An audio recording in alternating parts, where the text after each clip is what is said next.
সাবেক আইনমন্ত্রী আনিসুল হক এবং শেখ হাসিনার সাবেক উপদেষ্টা সালমান এফ রহমানকে দুপুরে তোলা হবে সিএমএম কোর্টে।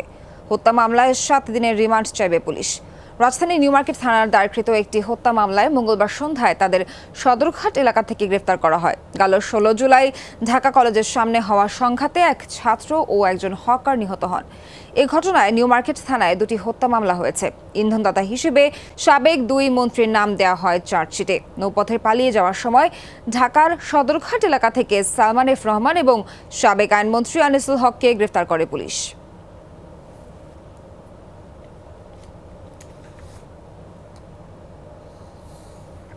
এ ব্যাপারে বিস্তারিত জানাবেন সহকর্মী মনিরুল ইসলাম। তিনি আছেন সিএমএম কোর্ট প্রাঙ্গণে। মনির, জানাবেন কখন নাগাদ সাবেক আইনমন্ত্রী এবং সালমান এফ রহমানকে আদালতে তোলা হবে, এই বিষয়ে আপনার কাছে সবশেষ কি কি তথ্য আছে? গুড লাক পেনের সফট অয়েল বেসড ইঙ্ক দেয় নিখুঁত লেখার আত্মবিশ্বাস। Good luck pen, make your luck. আসলে আজকে আমরা যতদূর জানতে পেরেছি যে দুপুরের পরে তাদেরকে ডিবি অফিস থেকে তাদেরকে আদালতে নিয়ে আসা হবে, এবং যেহেতু তারা হেভিওয়েট আসামি এবং এই নতুন সরকার গঠনের পরে এই রকম বড় ধরনের গ্রেফতার বা আটকের ঘটনা আমরা এবার প্রথম দেখলাম, সুতরাং সেই হিসেবে বা সেই অনুপাতে যেহেতু হেভিওয়েট আসামি আসলে আদালতের নিরাপত্তা ব্যবস্থা একটু জোরদার করা হয়। আমরা এখনও পর্যন্ত সকাল থেকে সেরকম জোরদার অবস্থা বা নিরাপত্তা জোরদার অবস্থা এখনও দেখিনি। তারপরেও আমরা যেটা জানতে পেরেছি যে পুলিশের প্রসিকিউশন শাখা যারা আছে বা কোর্ট পুলিশ যেটা বলে, তারা ডিবি পুলিশের বা ডিএমপি হেডকোয়ার্টারের সিগন্যালের অপেক্ষায় আছে এবং ডিবি পুলিশ থেকে বলা মাত্রই নিরাপত্তা জোরদার করা হবে। আমরা যতদূর জেনেছি যে কালকে রাত 10টার দিকে ডিবি পুলিশের একটি বাহিনী তাদেরকে নদীর মধ্যে থেকে গ্রেফতার করেছিল। পরবর্তীতে সেই বাহিনীটি পুলিশের কাছে এই আসামিদের হস্তান্তর করে। পুলিশ যেটা বলেছে যে সদরঘাট থেকে তাদের গ্রেফতার দেখানো হয়েছে। পরবর্তীতে রাত 10টার দিকে ডিবি কার্যালয়ে তাদেরকে নিয়ে যাওয়া হয় এবং পরে তাদেরকে সেখানে প্রাথমিক একটা অনানুষ্ঠানিক জিজ্ঞাসাবাদ হয়। ডিএমপি কমিশনার ছিলেন, কয়েকজন অফিসার ছিলেন। এক অত্যন্ত গোপনীয় একটা অবস্থা বা গোপনীয় একটা পদ্ধতি অবলম্বন করা হচ্ছে পুলিশের পক্ষ থেকে। এবং আপনি জানেন যে এখন নতুন সরকার গঠন হওয়ার পর থেকে ঢাকা মেট্রোপলিটন পুলিশ, ডিবি পুলিশে একটা বড় ধরনের রদবদল চলছে। তো এবং সেই রদবদলের ফলে অনেক কর্মকর্তাই এই সালমান এফ রহমান এবং সাবেক আইনমন্ত্রী আনিসুল হকের গ্রেফতার এবং সেটার আইনি প্রক্রিয়ার বিষয়ে অনেক কিছুই জানেন না। তো তারপরেও একদম অল্প কয়েকজন কর্মকর্তা এই আইনি প্রক্রিয়া এবং তাদের আটকের পুরো বিষয়টি দেখভাল করছেন। এবং তাদের একজনের সাথে আমার কথা হয়েছে, বেশ কয়েকজন কর্মকর্তার সাথে আমার কথা হয়েছে। তারা বলেছেন যে অন্যান্য স্বাভাবিক আসামিদের সাথেই মতোই তাদের সাথে আচরণ করা হচ্ছে। তাদেরকে ডিবির হাজতখানায় এই মুহূর্তে রাখা হয়েছে।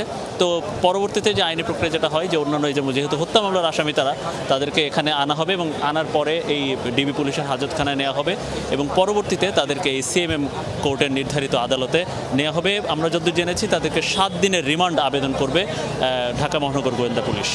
সোহান। মনির, ধন্যবাদ আপনাকে। পরবর্তীতে আবার আপনার সঙ্গে যুক্ত হয়ে তথ্য জেনে নিব। রাজধানী মিন্টো রোড ডিবি কার্যালয়ের সামনে থেকে যুক্ত হচ্ছেন সহকর্মী আশিক মাহমুদ। যাচ্ছি আশিকের কাছে। আশিক, সালমান এফ রহমান এবং আইনমন্ত্রী আনিসুল হককে গতরাতে ধরা হয়েছে, এই নিয়ে অনেক কথাবার্তা জল্পনা কল্পনা চলছে।